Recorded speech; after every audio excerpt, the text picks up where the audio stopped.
Olá,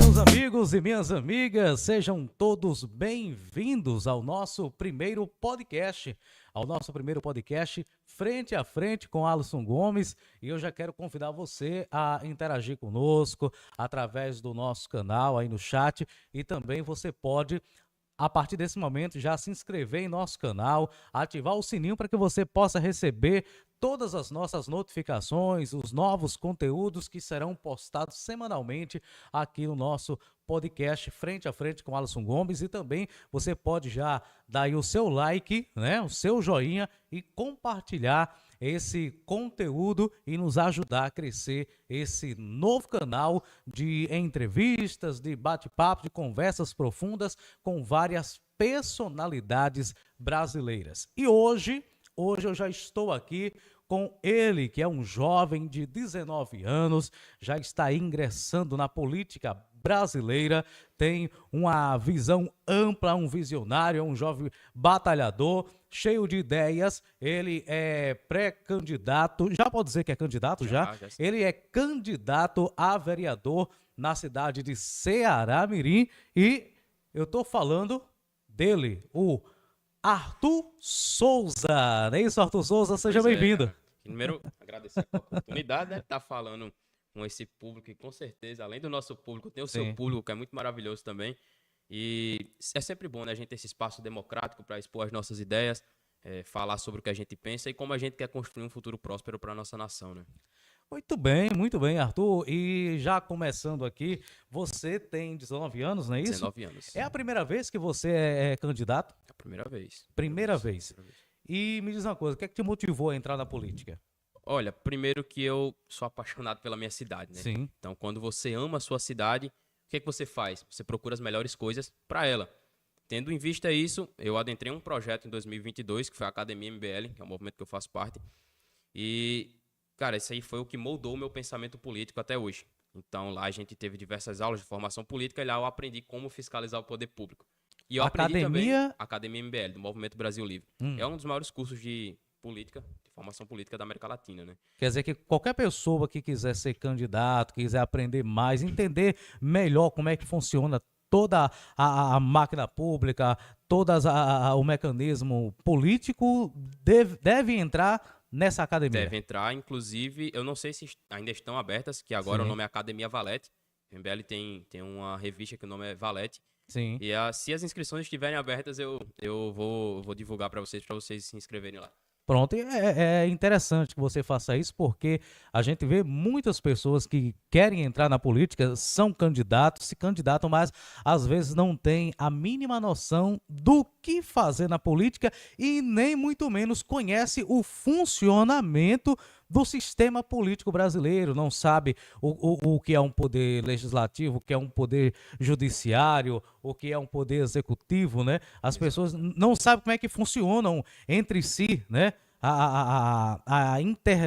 Podemos dizer assim, a interligação, essa dinâmica entre os poderes, né? E muitas das vezes se candidatam sem nem sequer saber o que vai fazer, porque não tem a noção, até porque não teve um preparo antes, e a gente sabe que no nosso país não existe nenhuma educação voltada para essa área, né? Que deveria ter. Exatamente. E é assim, né? O que me motivou foi exatamente essa habilidade que eu desenvolvi de fiscalizar o poder público. Sim. É exatamente o trabalho que eu já faço há 2 anos, basicamente, desde 2022 até aqui, e que tem trazido bons resultados, né? Então, se a gente vê que tem essa habilidade, a gente não pode guardar isso pra gente. Se eu sei que eu posso ajudar a minha cidade fazendo o trabalho que eu faço, que vai beneficiar o povo, eu vou fazer. Foi isso que me motivou. E fora amigos, familiares e apoiadores também que já confiavam no meu projeto e hoje em dia confio ainda mais, né?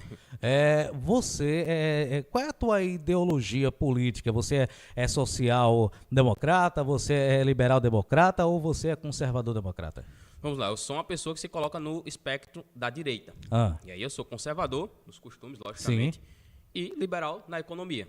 Ok, eu acredito que o Estado, quanto menos ele atrapalhar a vida do cidadão, melhor para a população. E conservador porque a gente acredita que a nossa tradição ela tem que ser viva, né? Tem que estar viva. O Brasil está perdendo sua tradição e a gente está lutando contra todo esse processo progressista que tem realmente prejudicado a nossa nação, né? E é interessante porque eu já tenho estudado a respeito muito dessa questão de ideologia, e o que eu pude perceber através de estudos que eu já fiz é que ninguém é 100% uma ideologia. Por exemplo, você aí, pelo que eu vi, você tem 2 pontos, né? Você é liberal na questão economia, no pensamento da economia, e ao mesmo tempo é do lado conservador, né? Exato. E eu também acabei me identificando muito com esses dois lados, né? O liberal democrata e o conservador democrata. São princípios que fazem parte da minha personalidade e com certeza é da sua, e a gente sempre tem um pouquinho, né, desse. Geralmente quem é conservador tem mais um lado voltado também para o liberalismo, né? O liberal democrata. Então, assim, é bem interessante. Agora, eu queria que você é do PL, não é isso? O Partido Liberal. Isso. E aí você também simpatiza com as ideias do presidente hoje do partido, que é o nosso ex-presidente Jair Messias Bolsonaro? Na verdade, o presidente do partido hoje em dia é o Valdemar da Costa Neto. Valdemar da Costa Neto. Logicamente que para você entrar em um partido, estar afiliado a esse partido, você precisa, mesmo que minimamente, concordar com as posições e o que tem no regimento daquele partido. Sim. Então, assim, a gente concorda com a pauta conservadora do partido, concorda com o progresso liberal da economia do partido e com a luta que a gente está enfrentando agora para expulsar o PT de vez do nosso país. E se Deus quiser, a gente vai conseguir fazer isso. Então, no caso, você faz parte do movimento antipetismo. Exato. Inclusive, na minha biografia do Instagram, uma das primeiras coisas que você vai ver lá é antipetismo. A luta que eu estou enfrentando em Ceará-Mirim contra o PT não tem sido fácil. É uma luta que a gente enfrenta aí já há bastante tempo. Lula, ele ganhou em 2022 Ceará-Mirim com uma vantagem ampla, com quase 80% com quase 80% dos votos. E imagina só, você está numa cidade do interior onde você está lutando contra um cacique político, um cara que já foi presidente da República 3 vezes. Sim. E a maioria das pessoas se identificam com ele, onde o MST é forte. Há pouco tempo o MST fez uma invasão em uma usina privada lá em Ceará-Mirim. E eu estou praticamente sozinho, junto com a minha equipe e os meus apoiadores, lutando contra esse pessoal. Então, essa é a minha luta lá em Ceará-Mirim contra o PT, que de fato é quem está atrapalhando a nossa vida no nosso país, né? Lucas, o que você acha? Por que tem ainda essa resistência no nosso país, mesmo sabendo de todas dos atos de corrupção, Arthur Souza, perdão, né? Tranquilo. Obrigado pela correção, produção.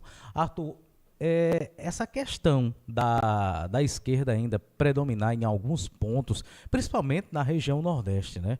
Nós temos aí uma grande maioria do lado da esquerda na região Nordeste. Por quê? Na sua opinião, por que você acha que ainda existe esses militantes de esquerda, sendo que o Brasil inteiro, já acordou e já viu que a esquerda não é boa de governo?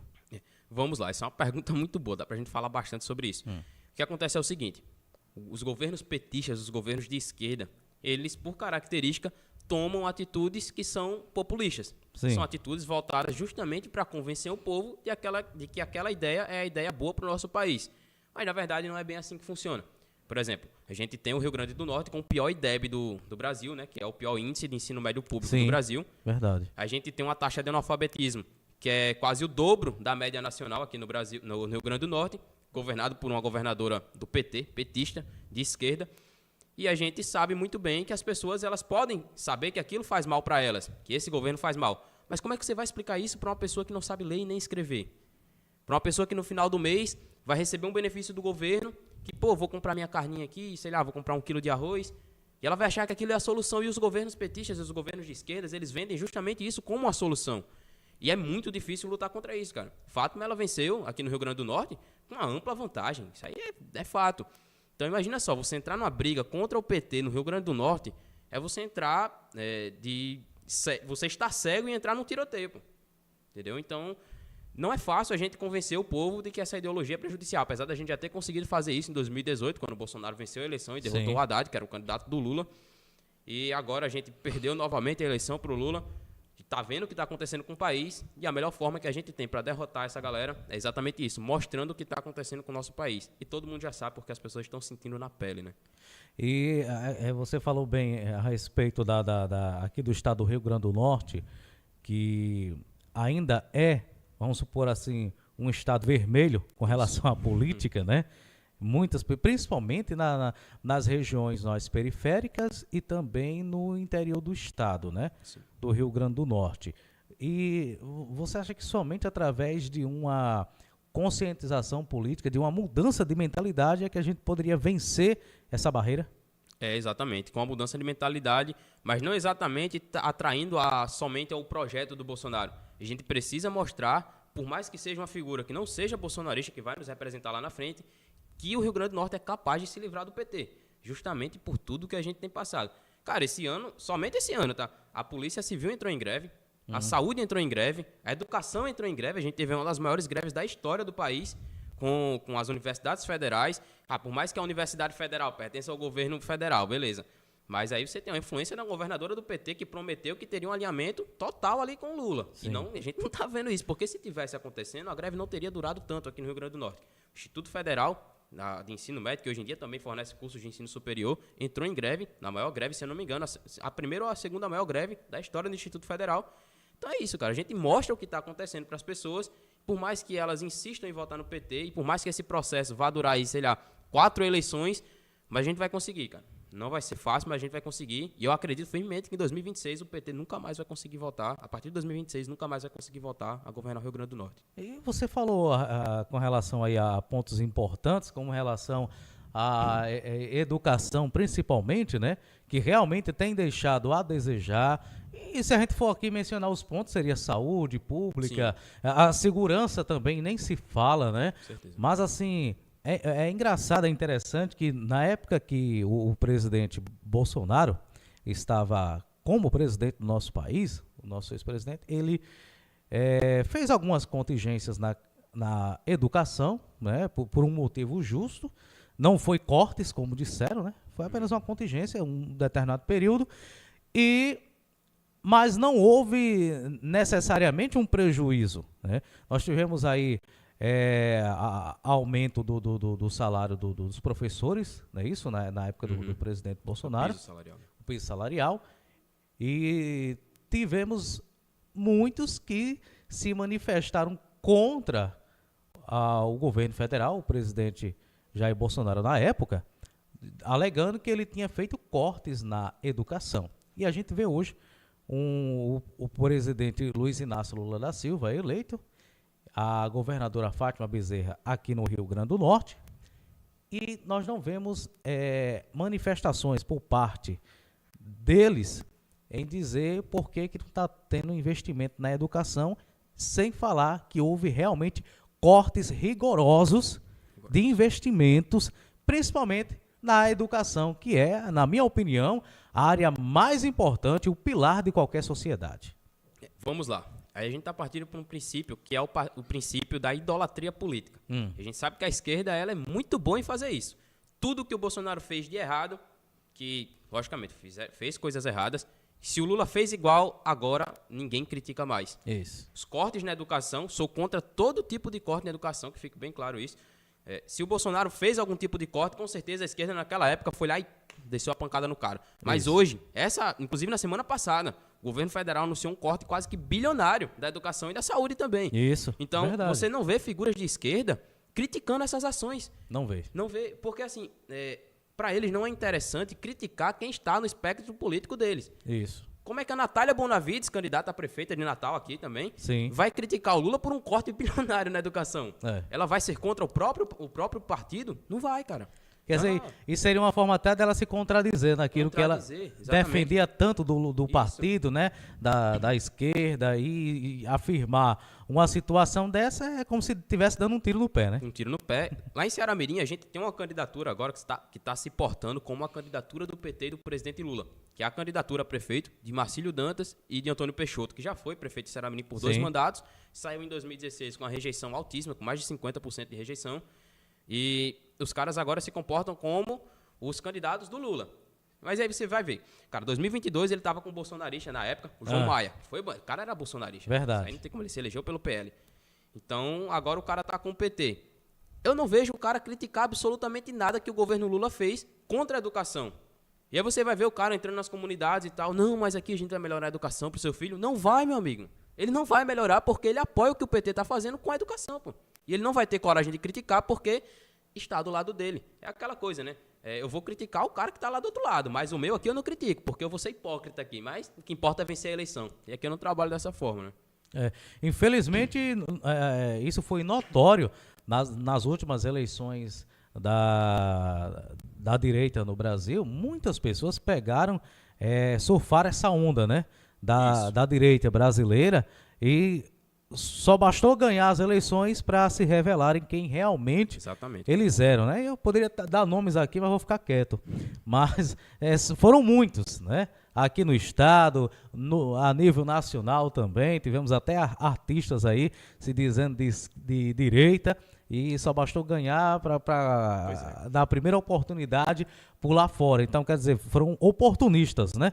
Se aproveitaram da ocasião. Mas, Arthur, ainda com relação falando a respeito da sua luta, da sua candidatura, me diz uma coisa: você é natural de Ceará-Mirim, você sempre estudou em escola pública? Não, na verdade, assim, eu sou natural de Ceará-Mirim, nasci e fui criado em Ceará-Mirim, que fique bem claro isso.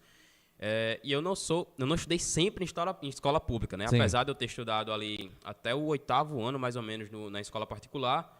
Quando minha família enfrentou uma crise financeira, eu fui para a escola pública. Sim. E ali eu percebi a realidade. Então daí já foi um despertar grande pra gente, preciso mudar a realidade das pessoas que vão enfrentar esse ensino aqui na minha cidade. Era exatamente onde eu queria chegar na pergunta. Isso. Porque como você já estudou também em escola pública, apesar de que a escola particular no nosso país, ela também enfrenta muitas dificuldades. Ali com a Isso, escola pública. exato. Mas assim, principalmente a escola pública, que depende de investimentos do Estado, que muitas das vezes fica a desejar, você também enfrentou muitas dificuldades como estudante de escola pública e sentiu a realidade disso, Isso. né? Olha, eu terminei o ensino fundamental na escola pública, terminei o ensino médio na rede pública estadual. Há poucos dias eu estava fazendo o ensino superior no Instituto Federal de João Câmara, Sim. Energias Renováveis, enfrentei a greve inteira, todo mundo sabe o quanto que os estudantes do Instituto Federal e da Universidade Federal foram prejudicados, e eu saí justamente por causa da campanha, né, que a gente vai ter que enfrentar um processo grande agora, o trabalho é muito grande, e daí eu comecei a desenvolver bons projetos, né. Primeiro, a gente vê que nas escolas, eu já vou dizer aqui o nome do projeto é Jovem Capitalista, é um projeto que já foi aprovado na Lesp em São Paulo, da autoria do Guto Zacarias, que é um deputado do MBL. Sim. Ele é um cara excelente, e a gente quer trazer esse projeto para Ceará-Mirim. Eu vou trazer esse projeto para Ceará-Mirim. E é o seguinte, a gente tem um dado que 72% das famílias brasileiras estão endividadas. Como é que a gente muda isso? Justamente dando ensino financeiro para essas pessoas. E aí, beleza, o cara ele vai ter aula no ensino fundamental, seu filho vai ter aula no ensino fundamental de economia, noções básicas de economia, gestão financeira, tudo isso, cara.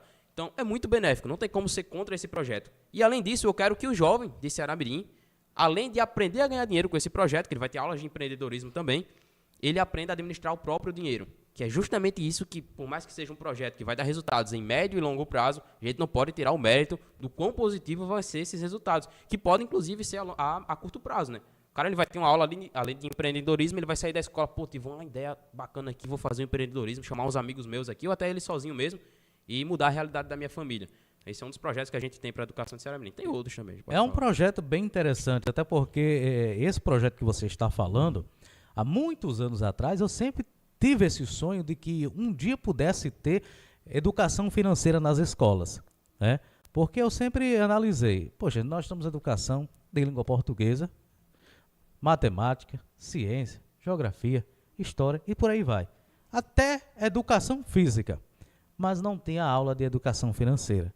O que eu acho importantíssimo, porque quem é que não precisa de finanças hoje em dia? Exato. Todo mundo. Ninguém vive sem finanças.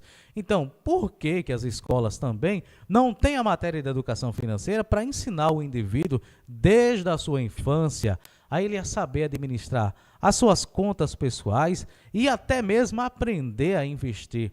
Porque se a gente tivesse pessoas assim, mais capacitadas a lidar com o dinheiro, a saber investir, a saber guardar e investir, multiplicar isso e fazer sempre essa rotina, nós teríamos pessoas hoje com mais condições financeiras, nós teríamos um país muito mais evoluído economicamente, porque os seus cidadãos estavam muito mais preparados para lidar com a economia. Porque quando se fala em economia, todos pensam logo que é só os grandes, né? Isso. É os empresários, é os exportadores, mas na realidade a economia ela vem de base. Vem de base. Né? Se acontece algo de ruim lá em cima, no topo da pirâmide, né, vai se refletir quem está embaixo. Exato. Então, assim, é um projeto muito interessante que eu já parabenizo.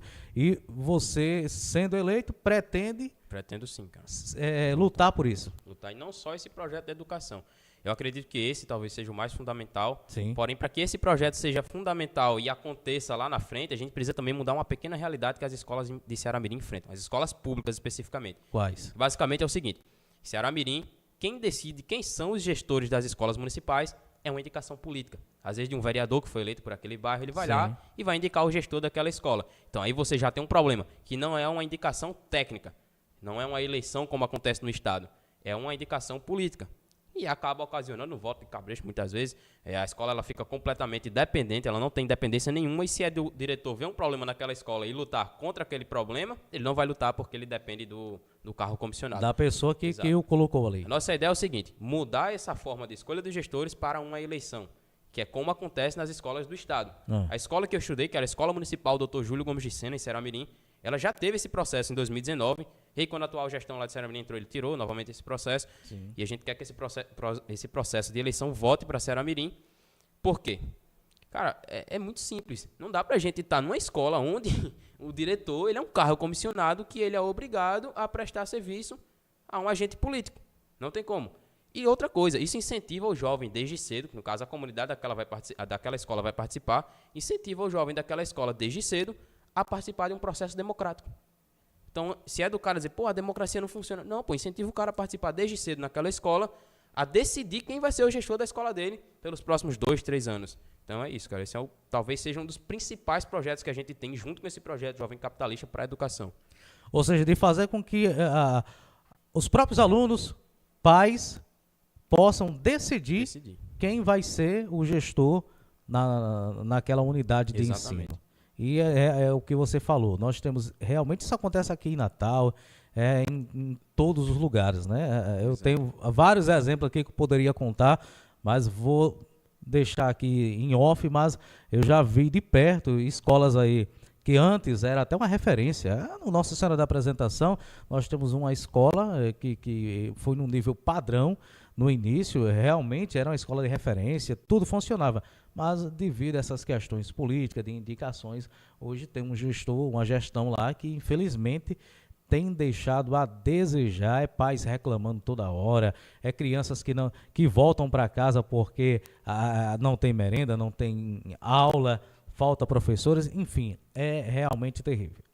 Arthur, ainda com relação à sua campanha, você, além de estar filiado ao PL, existem outras pessoas que também estão ajudando você nessa empreitada, né? Nessa campanha eleitoral de 2024.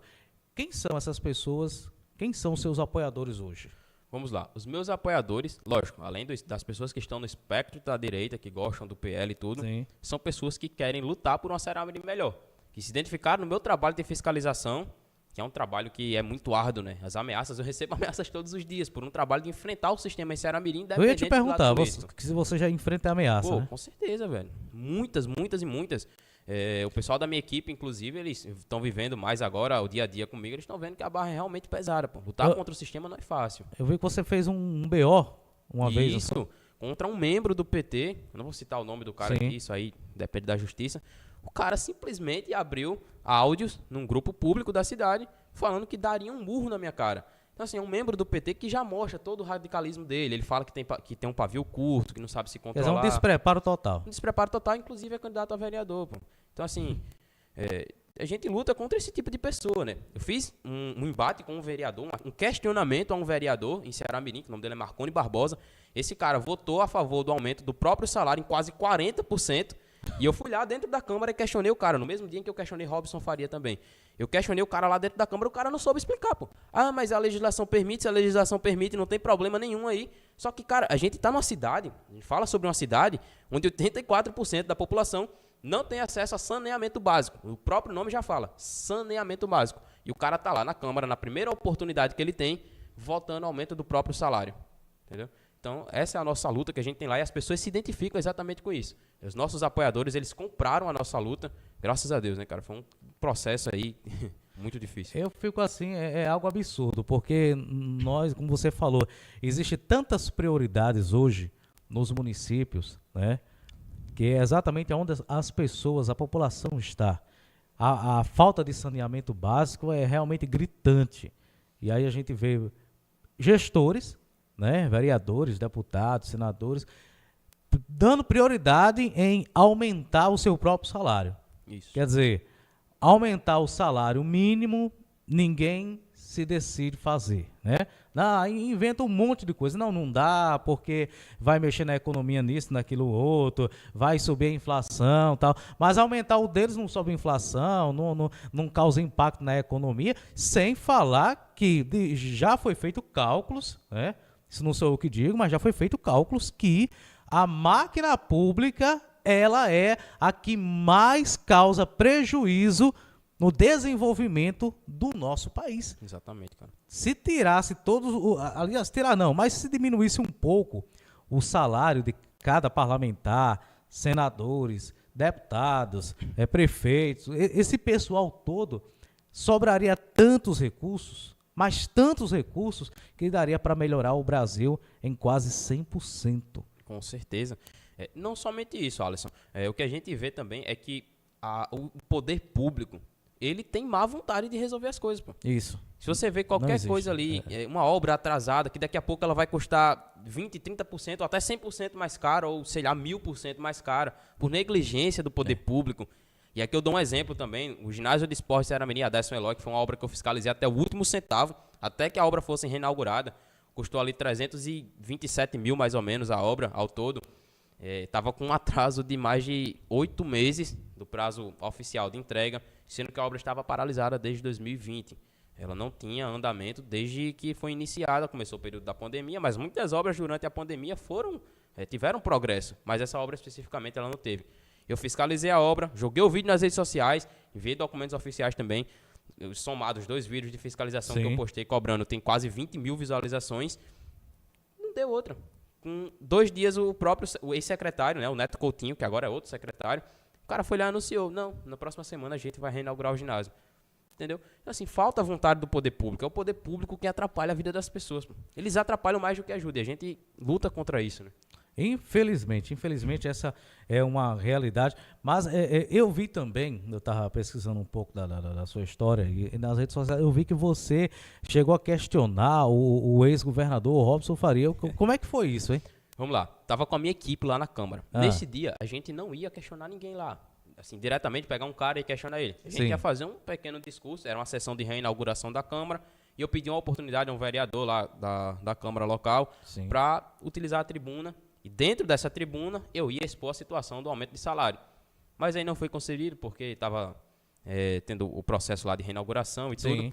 Eu disse, cara, vamos fazer o seguinte, vamos partir para o plano B. O primeiro vereador que sair daquela sala, a gente vai questionar ele. Foi o seguinte, eu questionei o primeiro vereador, Marconi Barbosa, foi o que eu falei. E aí depois que eu questionei ele, todos os outros vereadores que estavam presentes entraram dentro de uma sala de reunião e se esconderam. Justamente por causa desse questionamento. Sim. E aí a gente foi pra frente da sala de reuniões e eu disse, cara, só saio daqui quando o Robson Faria deve sair daqui também. O presidente da Câmara passou na minha frente, eu ia questionar ele também. Daqui a pouco eu falo pelo motivo que eu ia questionar ele. Sim. E aí o Robson, eu não percebi que ele passou na minha frente e o Robson Faria estava a poucos metros da minha frente. E eu disse, cara, é agora. Vou pegar ele para um jogo e logo um dado de segurança pública que... Para mim foi a pior gestão em segurança pública que o Rio Grande do Norte já teve.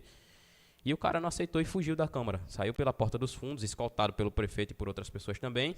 Entrou num blindado e foi embora. Então, o nosso trabalho é exatamente esse. Bater de frente com os políticos, cara. A gente não tem medo, não. Eu, particularmente, não tenho medo nenhum de bater de frente com esses políticos que estão destruindo a vida do nosso Estado. Entendeu? Você se considera polêmico lá em Ceramiri? Olha, de fato, a gente se envolve nessas coisas que as pessoas consideram polêmicas. Sim. Mas eu considero mais um favor à sociedade. Não exatamente um favor que depois eu vou querer algo em troca, que é algo que a população tem que se ajoelhar para mim, mas um serviço prestado. Falam que eu não tenho serviço prestado, mas isso é um serviço prestado. Você chegar para um político que prejudicou a vida das pessoas do estado que você vive, questionar ele, botar ele numa saia justa, ele não sabe responder, expor isso na internet, é um serviço prestado. Então, até porque esse tipo de trabalho que você faz é o trabalho que toda a população deveria fazer. exato. Questionar, cobrar, ir atrás.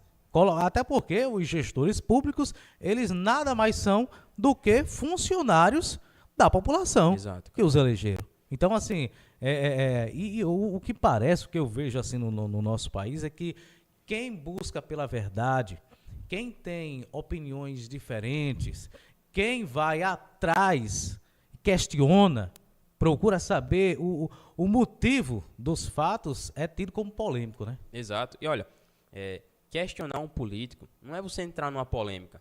É só você pegar um cara que está fazendo um desfavor à sociedade, questionar ele sobre um ponto que ele poderia ter feito diferente. Por exemplo, eu recebi uma mensagem de um pai de família, depois desse vídeo com o Marconi Barbosa, o cara falou, meu irmão, você me representou naquela hora. Cara, isso é um desfavor à sociedade? Isso é ser polêmico? Eu não acho que é ser polêmico, eu acho que é você prestar um bom serviço ali de questionar os políticos que estão fazendo a coisa errada. E é um trabalho que todo mundo deveria fazer. Trabalho de fiscalização, acima de tudo, e um trabalho de garantia dos seus direitos, né? Com relação à tua campanha lá, apoios que você tem tido, como é que a juventude de Ceará Mirim tem visto você? Primeiro, a minha equipe ela é formada apenas por jovens, majoritariamente por jovens, não completamente, majoritariamente por jovens, e a maioria dos nossos apoios são por parte de jovens. Sim. Então a gente conseguiu atingir o público-alvo. E essa foi a minha primeira intenção no começo dessa jornada política, Sim. atingir o público-alvo, que seria o público jovem. Porém, a gente extrapolou as fronteiras, né? A gente passou dos limites, que foi atingir um público que a gente esperava que não iria atingir, que é um cara que chega do trabalho cansado e ele vai assistir o meu vídeo, que eu vou postar no Instagram, e vai se identificar com o que eu faço. É um senhor de idade, um cara de 70, 80 anos, que vai assistir o meu vídeo e vai dizer, caramba, esse jovem aqui, eu queria ter sido esse jovem lá na infância, na minha adolescência, né? E, inclusive, muitos dos políticos que já estão dentro do sistema, os caras falam comigo, pô, queria ter a coragem que você tem, entendeu? Então, esse é o nosso público que a gente está atingindo, né? Os nossos apoiadores, eles se regem agora por todos os públicos possíveis, todas as pessoas possíveis, inclusive fora do Rio Grande do Norte, né? Tem apoiadores, sei lá, cara, do Brasil inteiro. Isso aí me deixa muito gratificado. Que bom, né? Maravilha. Lá em Ceará Mirim, precisa-se de quantos votos para ser eleito como Vamos lá. vereador? Para um partido fazer uma cadeira, ele precisa, em média, ali 3.500, 3.600 votos. Em Ceará Mirim. Em Ceará Mirim. Pelo PL, nós temos 18 candidatos. Sim. Então, se a gente fizer um cálculo de média, cada candidato precisaria ter 200 votos para poder fazer uma cadeira. Porém, assim, a gente tem que trabalhar com 10 vezes mais que isso, né? Então, o quociente eleitoral do partido lá é 3.600. 3.600. Então, no caso, 500 votos 500 votos está dentro. está dentro. Possivelmente, sim. Vai depender do desempenho de outros candidatos ali Sim, do partido, também, né? para atingir o Isso, quociente. a gente precisa também que além do trabalho que a gente está desempenhando, que os companheiros da luta do PL, Também vamos some. utilizar aqui um termo petista, né? Companheiros de luta do PL, Sim. façam a parte deles, e eu acredito que vão fazer, tá? É uma nominata muito boa, com certeza eles vão fazer também. Arthur, e com relação, hoje, claro, você já falou a respeito do seu ponto de vista do governo hoje, tanto estadual como a nível nacional, federal, mas com relação a toda essa polêmica que tem acontecido aí durante esses últimos anos aí, desde quando o Bolsonaro saiu da presidência da República, como é que você tem visto toda essa... Você acha que isso é perseguição contra o Bolsonaro, que o Alexandre de Moraes tem feito, juntamente com o Supremo Tribunal Federal e todos aqueles que estão aliados a ele? Como é que você analisa toda essa questão hoje? Vamos lá. Alexandre de Moraes, por favor, não fique com raiva de mim. Mas você tem perseguido as pessoas, cara. Saiu ontem, né, a matéria, acho que, se não me engano, do jornal da Folha de São Paulo, que divulgou o cara utilizando via WhatsApp o TRS, ilicitamente, se não me engano, o TSE, né? ilicitamente, né, ilegalmente, para perseguir o Bolsonaro, pô. E que ele disse que ontem, né, para uma revista, um jornal, que não foi nada de ilícito, que tudo estava legal. Agora, por que que não prova? Pois é. Dizer é fácil, né? Pois é, cara. Prova diante da lei que estava legal. Então, assim, de fato, há uma perseguição não só do Bolsonaro, por todos os entes da direita. Todos os personagens de direita, hoje em dia, são perseguidos pelo Supremo Tribunal Federal. Você vê aí... vou citar um exemplo aqui, por mais que eu não goste do cara. O próprio Pablo Marçal. A Polícia Sim. Federal o impediu, né? A Justiça o impediu de utilizar o próprio patrimônio para disputar a campanha de prefeito de São Paulo. Você tem outros casos também, pô. O Kim Kataguiri, ele é consideravelmente perseguido pela justiça, né? Você vê que teve aquela questão da BIM paralela, que por mais que tenha sido do governo Bolsonaro, mas Isso. ali é uma coisa que aconteceu por parte de entes de segurança, de justiça, Sim. que há muito tempo já perseguem políticos, né? E falando especificamente do Alexandre de Moraes, é uma figura que, cara, não faço a mínima ideia de como que esse cara ainda está lá no poder do Supremo Tribunal Federal. Já deveria ter sofrido impeachment. Estou vendo agora uma movimentação gigantesca. E são vários empichar o processos. cara. Eu estava observando, parece que existe no mínimo uns 50, em média de 50 processos de pedidos de impeachment contra o Alexandre de Moraes. Sim. E até agora não se fez nada. Não se fez nada. E muito dificilmente irão fazer, né? Sim. Mas, assim, a gente acredita que há pessoas que possam protocolar esse pedido de impeachment e levar para frente, né? E, infelizmente, está muito vinculado ao atual governo. A justiça nada faz contra o PT e a esquerda. Já fez um tempo atrás, quando era um pouco mais independente, com a Lava Jato, mas hoje em dia está totalmente aparelhado ao PT, ao Lula. Então, eu acho difícil que o pessoal do PT, da esquerda de maneira geral, vai abraçar essa ideia de caçar o Alexandre de Moraes, né? Nas últimas eleições para presidente da República, a gente teve aí uma disputa acirradíssima. O Lula ganhou menos de 1% de diferença, né? E isso gerou muitas especulações com relação à fraude eleitoral brasileira, o que seria tido aí talvez como a primeira ou a segunda, mas talvez seria a maior de todas, né? Já que as eleições entre Dilma Rousseff e Aécio Neves também foram questionadas na época, né? Mas com relação a Bolsonaro, parece que foi um estouro grande até a nível internacional, essa dúvida, e que muitas pessoas diziam por uma boca só, como diz o ditado, que foi uma eleição fraudada. Você acha que essa eleição foi fraudada? Não, eu não concordo com essa tese. Eu acredito que a eleição, por mais que tenha tido possivelmente e supostamente aqui, inclusive eu faço um adendo, né? O que eu falei sobre o Alexandre de Moraes ser um cara que está perseguindo, supostamente persegue. A justiça eleitoral hoje em dia ela é muito complicada, né? Então, isso. Vamos lá. Não acho que foi fraude. Eu acho que foi um processo que era, por mais que houve interferências durante o processo que prejudicaram o resultado oposto, para as urnas não houve fraude dentro da urna. Da urna. Para a urna não teve fraude, cara. Eu acredito que foi um processo que ia acontecer, cara. Lula solto era muito complicado, vencer o cara é muito difícil.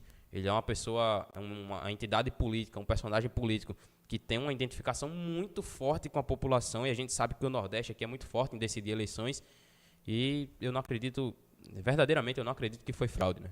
Eu acredito que foi um processo ali que, como eu falei, teve as suas interferências ali que não deveria ter tido, por parte, inclusive, supostamente por parte da Justiça Eleitoral, e que prejudicou o processo, com certeza.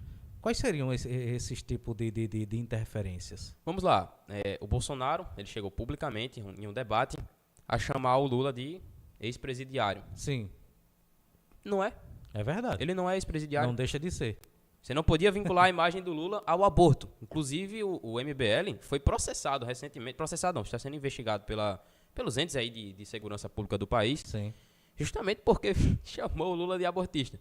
O Lula não é abortista, cara. O cara tem vários discursos dele falando, mas é direito das mulheres e tal. Verdade. Pô, já cansei de pode ver. falar interferências mesmo, de prejudicar entidades da direita que poderiam ter tido ali as suas candidaturas efetivadas com muito sucesso e foram prejudicados, né? Então, assim, o próprio Lula em si, ele não era um cara que era para estar disputando a eleição. Verdade. Foi ali uma manobra do judiciário para que o Lula tivesse a oportunidade de disputar a eleição em 2022. Acredito que se tivesse sido um pulso firme maior do STF, do próprio Bolsonaro também, de impedir que o cara fosse candidato, teria evitado. Mas enfim, não vem ao caso. E eu acho que foi algo que foi muito maléfico. E realmente foi uma interferência gigantesca por parte do judiciário, né? E você acha que Bolsonaro, ainda quando presidente, pecou nessa questão dele ser mais incisivo, mais pulso firme em tomar algumas decisões como presidente, já que, por lei, ele tinha poder com relação a algumas coisas e ele deixou isso correr solto? E por que será? Eu acredito sim que houve um deslize por parte do Bolsonaro de ter tomado decisões de pulso firme mesmo, dizer, pô, o Lula não vai ser candidato, se depender de mim ele não vai ser. Mas na reta final ali a gente viu um discurso, inclusive, do próprio Eduardo Bolsonaro, falando que, pô, pro Brasil é melhor o Lula solto, porque vai reavivar aquele sentimento antipetista. Eu discordo completamente dessa frase, pô. É uma frase que tem um efeito completamente negativo. Não é bom o Lula solto, o Lula deveria estar na cadeia hoje, inclusive, agora, não deveria estar na cadeira de presidente da República. O próprio Cássio Nunes, que foi a indicação do Bolsonaro para o STF, deu voto de Minerva ali para o Lula poder disputar a eleição. Então, assim, foram erros que eu considero pontuais e cruciais que acabaram definindo a volta do PT ao poder novamente, né? Fazendo parte desse processo de volta do PT ao Brasil. Por que você acha que as Forças Armadas não fizeram nada para interferir nesse processo? Primeiro que eu acredito que isso seria entendido como um processo antidemocrático. O PT, ele logicamente utilizaria isso como uma narrativa posteriormente. E eu acho que naquele momento não seria tão interessante as Forças Armadas terem tomado o poder. Era um momento onde as coisas estavam muito inflamadas. E a gente sabe muito bem o que aconteceu antes, quando as Forças Armadas tomaram o poder do país. Foram ali anos de ditaduras, né, até os anos 80. E por mais que a gente tenha ali pontos que seriam benéficos, para a gente impedir que o PT chegasse, eu acredito que o processo eleitoral ele é democrático e ele deve ser seguido até o final. Então, pô, se teve o processo eleitoral, teve as eleições, o Lula venceu, cara, ele vai ser o presidente e a gente vai derrotar ele se a gente fizer um bom trabalho na próxima eleição. E é isso que está acontecendo. Todo mundo está vendo a palhaçada que está sendo o governo do PT. Então, em 2026, pode ter certeza que vai ter uma surpresinha também, né? O PL tem procurado se fortalecer em todos os estados e aqui Sim. no Rio Grande do Norte também? No Rio Grande do Norte, sim. Não só o PL, a direita de maneira geral. Sim. Você está vendo agora o Paulinho Freire, que é candidato a prefeito aqui de Sim. Natal. É um cara que, por mais que ele não seja 100% de direita, quem está se colocando aí oposição... Ele é centro-direita, né? Ele é de centro. Centro-esquerda, centro-direita. Uma hora vota com o PT, outra não vota. Mas é o cara que está se colocando ali contra o projeto da Natália Bonavides. Sim. Então, assim, derrotar a Natália Bonavides em Natal cara, a gente impedir que a gente tenha a prefeitura de Natal, que é a capital do nosso estado, governado pelo PT, o nosso estado governado pelo PT e o Brasil governado pelo PT. Então aí já vai ficar registrado na história, por mais que seja eleito o Paulinho Freire e as pessoas não gostem dele, mas vai ficar registrado na história que o PT perdeu a eleição em 2024 para um candidato de direita. Então, assim, logicamente, a união da direita no Rio Grande do Norte está sendo muito maior do que parece. Você vê o Stevenson muito forte, o Rogério Marinho criando uma identificação muito forte também. Sim. A gente tem uma figura aqui também que é o Faustino, aqui em Natal, que é um cara que tem um poder de direita muito forte. Tem o Coronel Azevedo também, o General Girão. São figuras da direita aqui que podem fazer parte desse processo em 2026, serem cruciais para evitar que o candidato de Fátima seja eleito aqui no Rio Grande do Norte, né? Que ela não pode mais ser eleita, já tem 2 mandatos, né? Essa onda da direita que ganhou muito mais força através de Jair Messias Bolsonaro, você acha que essa nova onda, aliás, não diria nova onda, mas essa onda na política brasileira tem suscitado o interesse dos jovens de entrar cada vez mais na política, participar ativamente da política, já que anteriormente as pessoas eram completamente avessas à política, né? Principalmente jovens, quando falar na política, geralmente era sinônimo de corrupção, de bandidagem, enfim. Mas será que hoje essa visão está mudando? Olha, o jovem, ele é o que mais deve participar da política. Porém, infelizmente, é o que menos participa da política da forma como deveria fazer. Veja bem, quem que está inserido nas instituições de ensino hoje em dia, tendo ali aulas todos os dias nas escolas? São os jovens. Eles estão tendo acesso ao conhecimento diretamente ali. Então, são pessoas que se buscam se interessar pela política, podem decidir uma eleição, entendeu? E, cara, isso é verdade, que você falou dos jovens fazerem parte da política justamente por essa mudança de pensamento e tudo. Isso é a maior realidade que a gente enfrenta. A minha equipe são pessoas que não eram militantes diretos da política E eu consegui trazer essas pessoas para fazerem parte de um projeto de direita em Ceará-Mirim, que é um projeto com uma pauta impopular. Como eu falei, o Lula venceu com mais de 70% dos votos, né? Dos votos válidos em Ceará-Mirim. Então a gente conseguiu atrair uma juventude para trabalhar com a gente, justamente pelo projeto que a gente está fazendo. Que, cara, assim, pode não ser considerado um projeto de direita nem de esquerda, justamente por causa da fiscalização, que o slogan que a gente usa é fiscalização independente de lado político. Pode ser um cara que foi eleito pelo PL lá em Ceará-Mirim. Sim. Mas se ele fizer cagada lá, meu amigo, eu vou fiscalizar ele, entendeu? Tem que ser cobrado. É, exatamente. E esse é o espírito do jovem, é quem pode fazer isso, né? Quem deve fazer isso. E eu acho que com o discurso que a gente está tendo agora, a gente vai conseguir atrair o jovem para cada vez mais para esse espectro de política, né? De fazer política, né? Isso acha que isso seria uma das estratégias justamente para entrar naquele ponto que nós abordamos aqui no início da entrevista, que é da mudança de mentalidade da nossa sociedade, né? Exato. Olha, a juventude ela não está perdida ainda, apesar de estar caminhando num processo para se tornar uma juventude perdida. Sim. Você vê aí acesso às drogas muito fácil para a galera aí, o pessoal. Os jovens hoje em dia não querem saber de mais nada a não ser de prazeres momentâneos. Eu repudio isso completamente. Primeiro porque eu sou cristão. Sim. O cara que é cristão, ele não vai defender esses prazeres momentâneos. Sim. Do cara buscar tudo ali instantaneamente, de festas, farras, drogas. Exato. TikTok. Cara, pra mim o TikTok ele tem que ser utilizado como ele é utilizado na China, pô. A China é uma máquina de manipulação. Não que eu defenda essa manipulação, sim, mas por ser uma fonte de enviar conhecimento para as pessoas, cara, a gente deveria utilizar isso dessa forma, pô. Sim. Você vê que tem muitas pessoas que estão fazendo um serviço bacana, pô. Um professor de matemática que entra ali no TikTok, vai dar aulas no TikTok, muitas vezes sem receber nada, mas por amor à profissão. E o jovem ele vai preferir ver o quê? Uma dancinha, pô, no TikTok. Ele vai preferir ver um cara dirigindo um carro em alta velocidade, apostando racha, entendeu? Então, eu só cortando o seu raciocínio, mas eu sou também dessa sua mesma linha de pensamento. Eu acho que os nossos governos, os nossos governantes deveriam atentar para isso, em vez de estar querendo fazer censura com as pessoas, né, a respeito do que elas vão comentar ou deixa de comentar. Eu acho que deveria se ter um controle em tudo aquilo que é transmitido através das redes sociais, como você bem falou, né? Selecionar muito bem o conteúdo. É um conteúdo de relevância intelectual? É ótimo, fica. Não é derrubado. Era para ser assim. Exatamente. Porque, querendo ou não, nós sabemos que tudo que você ouve, tudo que você vê e tudo que você lê influencia o seu pensamento.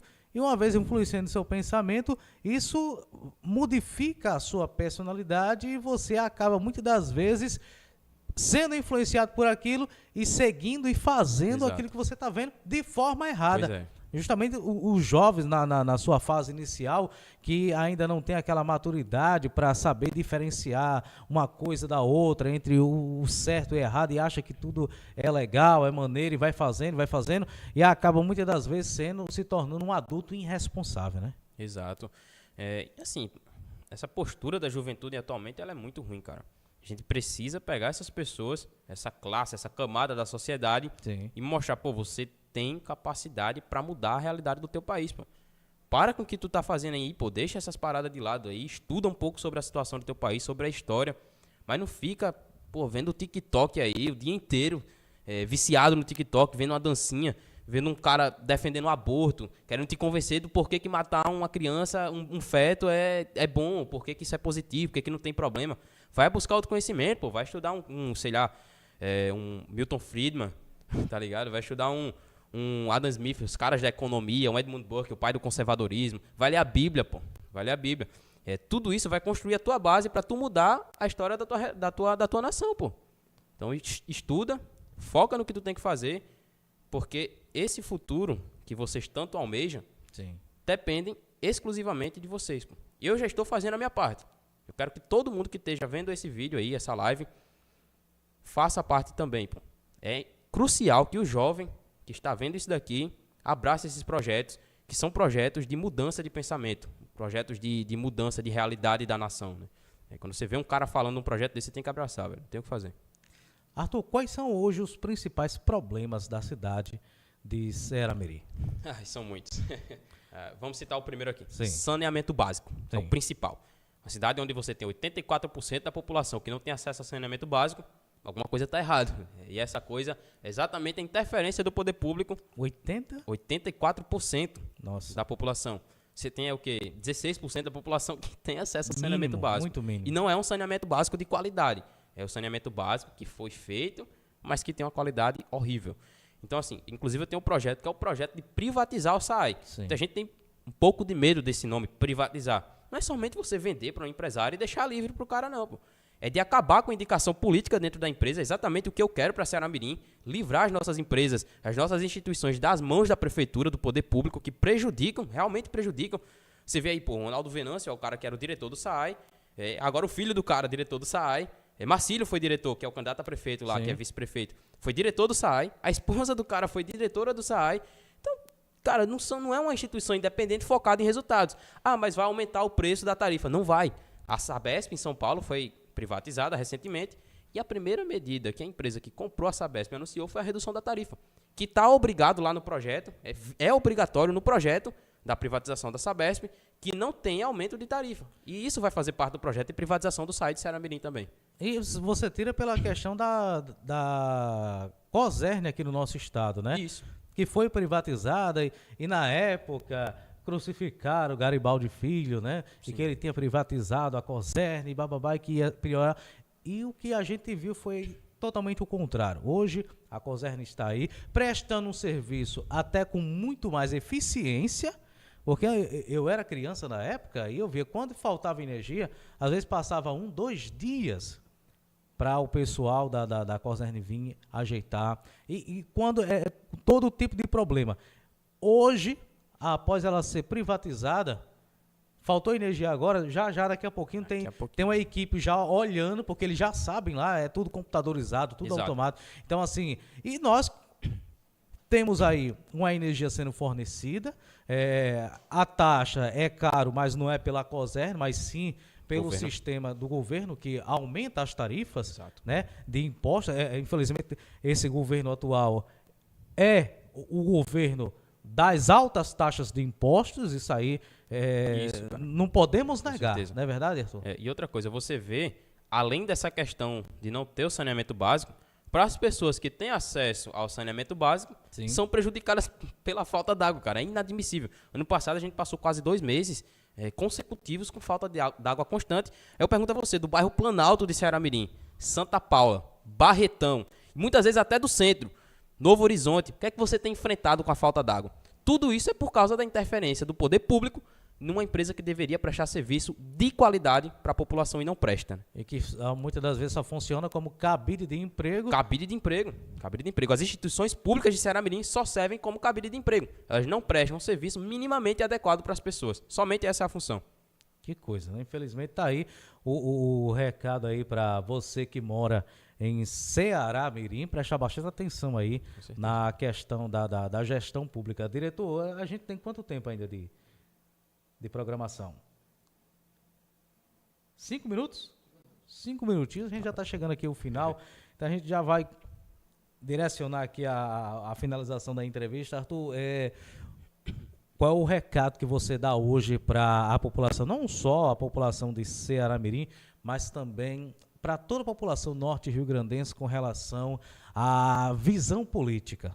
Vamos lá. Primeiro, confiram todas as informações que foram passadas por mim ou por qualquer pessoa aqui presente nesse podcast depois que você terminar isso daqui. Vá lá conferir, não acredite em nada. A primeira coisa que você tem que fazer é conferir as informações para aí sim você formar uma opinião. Sejam formadores de opiniões conferindo os dados que vocês recebem. Essa é a primeira dica que eu vou dar para todo mundo aqui, a dica de ouro, né? E a segunda cara, eu sou um jovem de 19 anos, nascido e criado na cidade de Ceará Mirim, que enfrentou aí a rede pública estadual, que todo mundo sabe, a gente sabe que é o pior ensino médio público do país. Quando eu fiz ensino médio foi na rede pública, todo mundo sabe que é horrível. Isso. Enfrentei tudo isso, sei a realidade que essa classe da sociedade enfrenta, que precisa do ensino público. Estou disposto a mudar tudo isso, cara. E outra, eu sou o único nome em Ceará Mirim, o único candidato de Ceará Mirim que fiscaliza o poder público independente de lado político e que luta contra o sistema. Então, se vocês querem que um projeto como esse não fique resumido somente a Ceará Mirim, façam por onde esses projetos serem expandidos. Sejam vocês fiscalizadores do poder público. Sejam vocês pessoas que lutam contra o sistema público, que fazem esse papel sem depender de político nenhum. Eu sou sozinho, cara, não tenho apoio de praticamente nenhum político. Os políticos que eu vim ter apoio foram recentes agora, justamente pela aproximação com o PL que eu estou tendo recentemente, por estar afiliado para disputar a eleição. Mas é isso, cara. Fiscalizem o poder público, sejam pessoas que todos os dias abrem ali o diário oficial do estado, do seu município, para fiscalizar realmente o que está acontecendo. É o seu dinheiro que está em jogo. Sua referência política? Minha referência política chama-se Arthur Molet Duval. Ele é o cara que me inspirou desde 2016, é um cara que eu assisto há muito tempo. Sim. E ele me inspirou a tomar essa postura de fiscalizar o poder público. E é isso, cara. Ideologia política? Ideologia política direita. Direita. Quem me inspirou, na verdade, a pensar da forma como a direita foi Edmund Burke, que é o pai do conservadorismo. Eu li esse cara várias vezes, é absurdo. Juventude? Juventude, Matheus Faustino. É a primeira palavra que vem na minha cabeça. E agora Arthur Souza, né? E família? Família é a base de tudo, né? Abaixo de Deus é a família. A família ela quem vai te dar o alicerce para você conquistar os seus objetivos, né? E política? Política é essencial. Política é essencial. É onde você vai ter a oportunidade de mudar a realidade da sua nação através da política. Então, assim, tem um ditado que fala, se você não gosta de política, está condenado a ser governado pelos que gostam. Então, goste de política se você não quer ser governado pelo Lula, por pessoas parecidas como ele novamente.